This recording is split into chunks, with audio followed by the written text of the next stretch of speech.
So I've just been and made myself a nice cup of tea. It's actually Yorkshire tea, which is really nice, and we can continue and try and get this thing running. So when I bought this car, the guy told me that it wasn't running and he thought it was a fuel issue, and I think he's right. He's exactly right. I've actually pulled the feed pipe here, which comes from the fuel pump. I pulled it off, cranked the engine over, and the fuel pumps out of it really strongly. So it's not a problem with the tank or the fuel pump, it's with the carburetors. There's a good chance that these float chambers will be all gummed up, so we're going to do a little bit of investigating and pull them off and have a look. Well,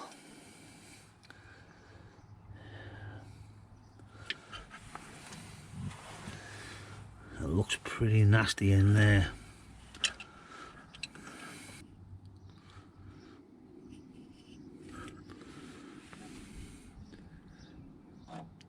I think that's where the problem is. Everywhere must be all gummed up. Oh well, I think we found the problem with the car, why it won't start. And this is what happens when you don't use your car for a long time. The fuel goes off, and especially with modern fuels now, it's all gone milky. It's gone beyond milky actually. It's more like yogurty, all dead thick white gungy stuff. I'm not surprised it won't run. It's going to need a bloody good clean out, so I might as well get to it.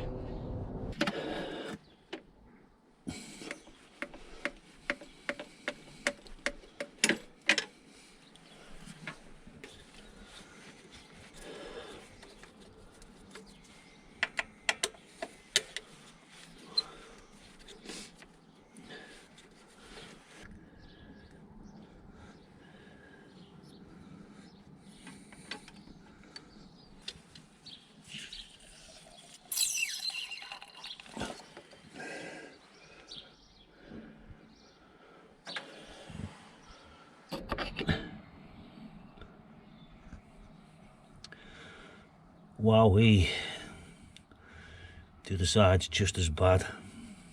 It's going to need some cleaning, this thing, I can tell you. Well, let's get to it. So this is where we're up to at the moment. I've stripped the carbs down again. I've took the float chamber tops off here and here, and also obviously I've took out the slides as well. I needed to check after cleaning the float bowls out. They were really bad. They were full of like what can only be described as like jelly type substance, completely blocked up solid. Now the outlets, the bottom of the float bowls, the suction pipe that goes into the carburetors, this side here was also blocked, so I sort of cleared that. They're all completely clear now. I blasted air through all the jets and we're all good to go again. So I'm just about to start reassembling it again. Again, we need to line this up, drop the needle into the hole like so.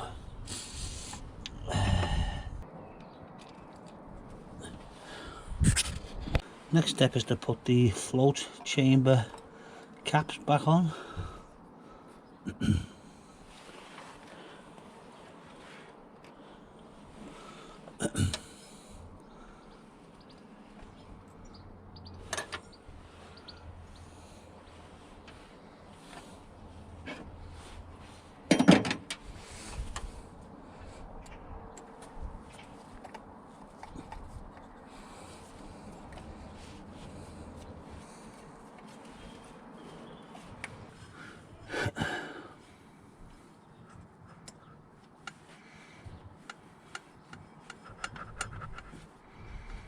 I'm going to put the overflow pipes on, which are here.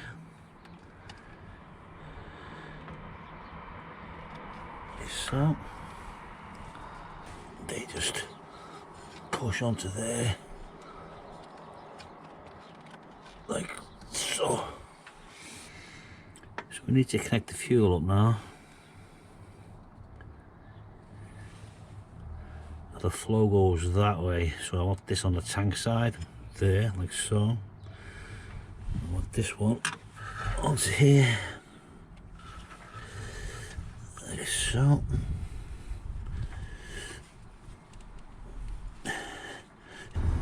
So we only want a little short piece, probably about yay long, like that. Not that long. Yeah, I'll do.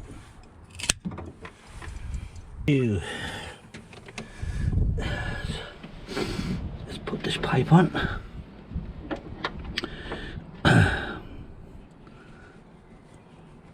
Okay, I'm going to use a Jubilee clip on this one.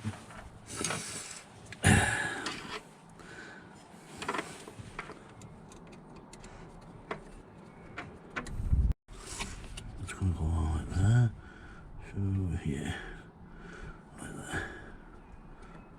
Okay, just the pipe on. All the way home. Now I do know the tank has got fuel in it. I mean, whether it's any good or not, I just don't know. But we'll soon find out. Let's crank it over and see what happens.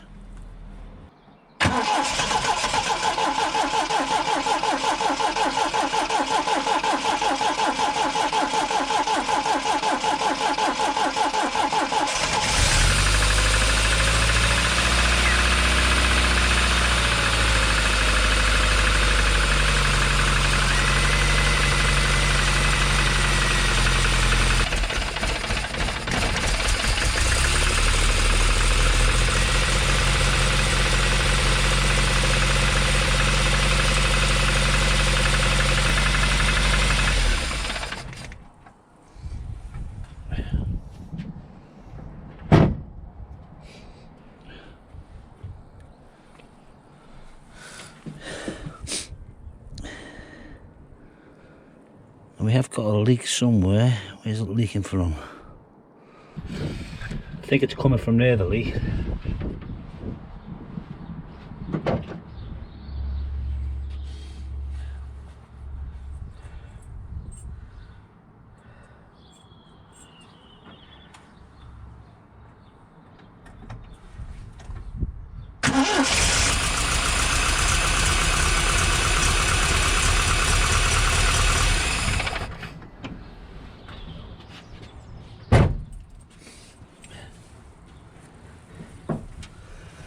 Yep, that's pretty bad. We'll have to fix that.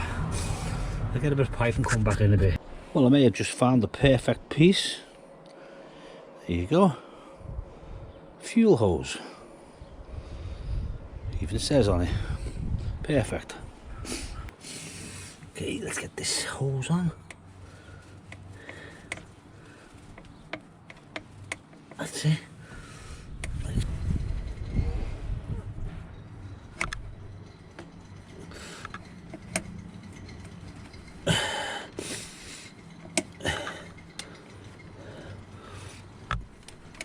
That's it.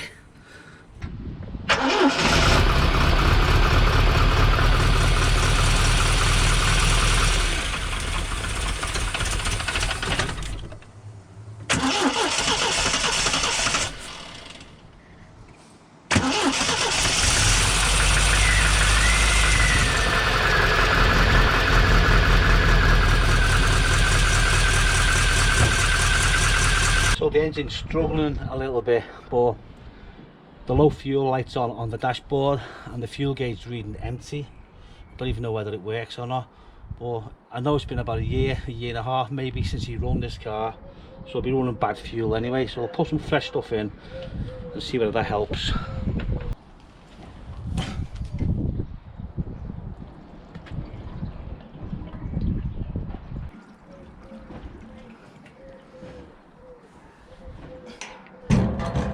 So I've just emptied a 20 litre jerry can of fuel into the tank.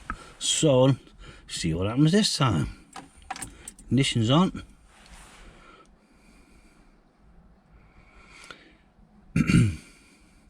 The low fuel light's gone off. And the fuel gauge, nada. So, right, okay, let's try and start the thing up anyway, see what happens. See, it won't start, you see, without choke.